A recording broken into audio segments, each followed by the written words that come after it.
Football player is defying the odds to show no matter where you come from, anything is possible. Tonight, Ron Burke shows us how one man from Shiprock is making a difference as one of the few Native players in college football.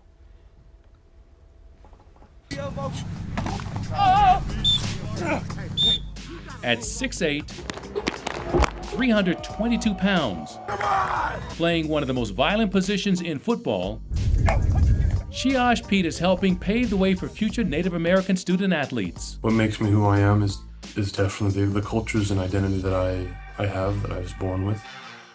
Being Salish, being Navajo, that's a big honor to have. According to the NCAA, over the past decade, there's been a 35% increase in Native American student athletes. Last year, more than 2,000 were involved in college sports, 417 of those playing football. This year, only 5 play Division I football.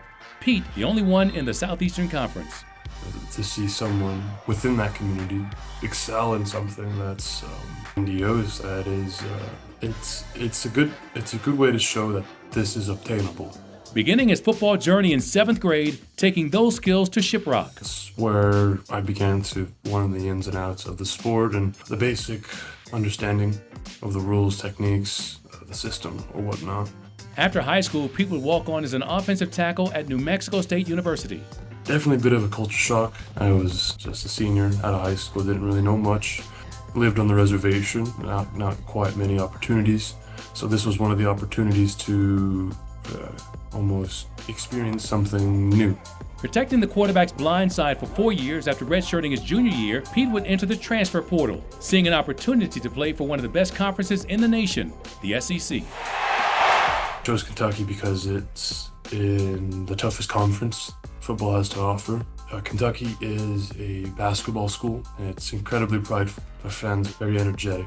Winning here is hard. I looked at that as a good challenge. His next mission, competing at the highest level, pushing himself every single day. Whether it's 1%, whether it's fixing your habits, you either get better or you get worse. There is no in between. Sharing advice for those watching on the reservation. Take in each day, seize the opportunity you have to be something more than yourself. Seeing any kind of negative outcome, not as a negative outcome, but a healthy challenge. In hopes of inspiring more Native people to make their way to the gridiron. Ron Burke, KOAT Action 7 News.